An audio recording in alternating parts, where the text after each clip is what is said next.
श्रीमद् भगवत गीता 8वां अध्याय अक्षर ब्रह्म योग। ब्रह्म, अध्यात्म और कर्मादि के विषय में अर्जुन के 7 प्रश्न और उनका उत्तर। भक्ति योग का विषय, शुक्ल और कृष्ण मार्ग का विषय। अर्जुन ने कहा, हे पुरुषोत्तम, वह ब्रह्म क्या है, अध्यात्म क्या है, कर्म क्या है, अधिभूत नाम से क्या कहा गया है और अधिदैव किसको कहते हैं? हे मधुसूदन, यहाँ अधियज्ञ कौन है और वह इस शरीर में कैसे है तथा युक्त चित्त वाले पुरुषों द्वारा अंत समय में आप किस प्रकार जानने में आते हैं? श्री भगवान ने कहा, परम अक्षर ब्रह्म है। अपना स्वरूप अर्थात जीवात्मा अध्यात्म नाम से कहा जाता है तथा भूतों के भाव को उत्पन्न करने वाला जो त्याग है वह कर्म नाम से कहा गया है।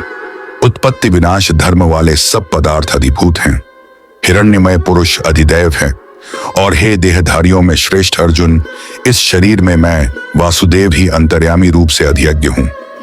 जो पुरुष अंतकाल में भी मुझको ही स्मरण करता हुआ शरीर को त्याग कर जाता है वह मेरे साक्षात स्वरूप को प्राप्त होता है, इसमें कुछ भी संशय नहीं है। हे कुंती पुत्र अर्जुन, यह मनुष्य अंतकाल में जिस जिस भी भाव को स्मरण करता हुआ शरीर का त्याग करता है उसको ही प्राप्त होता है, क्योंकि वह सदा उसी भाव से भावित रहा है। इसीलिए हे अर्जुन, तू सब समय में निरंतर मेरा स्मरण कर और युद्ध भी कर। इस प्रकार मुझ में अर्पण किए हुए मन बुद्धि से युक्त होकर तू निसंदेह मुझको ही प्राप्त होगा।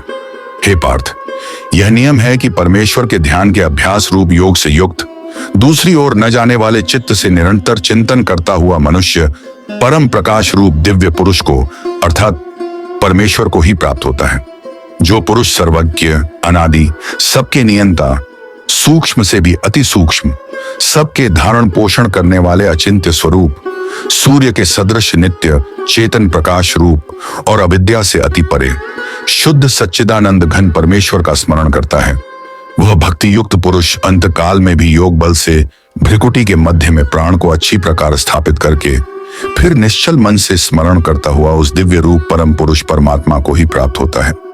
वेद के जानने वाले विद्वान जिस सच्चिदानंद घन रूप परम पद को अविनाशी कहते हैं, आसक्ति रहित यत्नशील सन्यासी महात्मा जन जिसमें प्रवेश करते हैं और जिस परम पद को चाहने वाले ब्रह्मचारी लोग ब्रह्मचर्य का आचरण करते हैं, उस परम पद को मैं तेरे लिए संक्षेप से कहूंगा। सब इंद्रियों के द्वारों को रोककर तथा मन को हृदय में स्थिर करके फिर उस जीते हुए मन के द्वारा प्राण को मस्तक में स्थापित करके परमात्मा संबंधी योग धारणा में स्थित होकर जो पुरुष ओम इस एक अक्षर रूप ब्रह्म को उच्चारण करता हुआ और उसके अर्थ स्वरूप मुझ निर्गुण ब्रह्म का चिंतन करता हुआ शरीर को त्याग कर जाता है, वह पुरुष परम गति को प्राप्त होता है।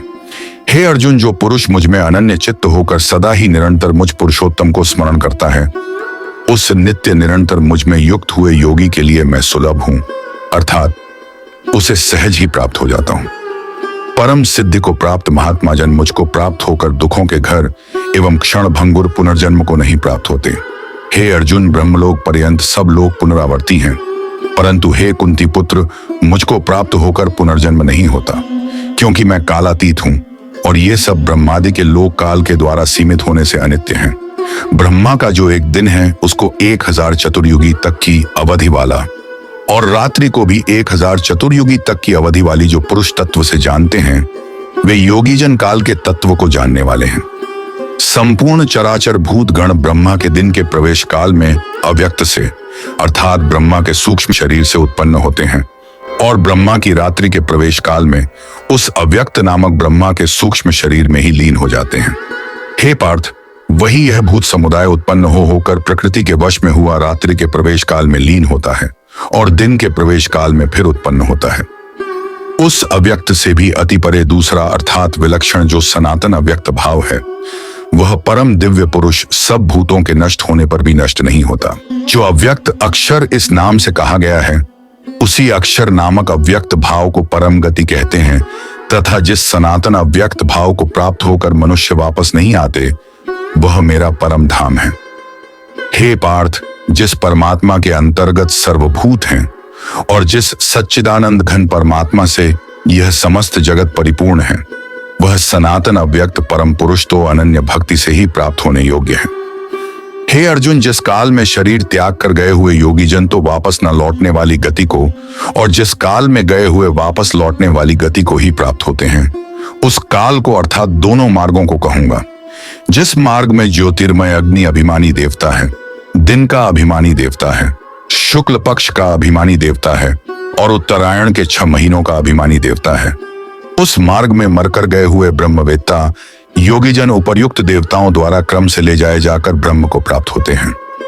जिस मार्ग में धूम अभिमानी देवता है, रात्रि अभिमानी देवता है तथा कृष्ण पक्ष का अभिमानी देवता है और दक्षिणायन के 6 महीनों का अभिमानी देवता है, उस मार्ग में मरकर गया हुआ सकाम कर्म करने वाला योगी उपर्युक्त देवताओं द्वारा क्रम से ले गया हुआ चंद्रमा की ज्योति को प्राप्त होकर स्वर्ग में अपने शुभ कर्मों का फल भोग कर वापस आता है।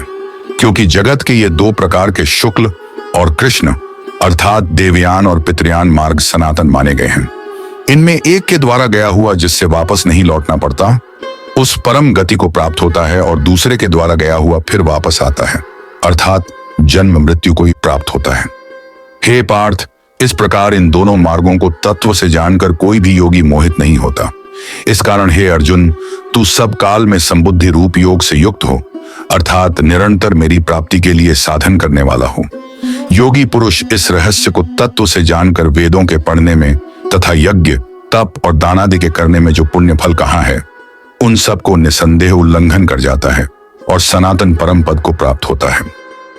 इस प्रकार श्रीमद् भगवत गीता में अक्षर ब्रह्म योग नामक 8वां अध्याय समाप्त हुआ।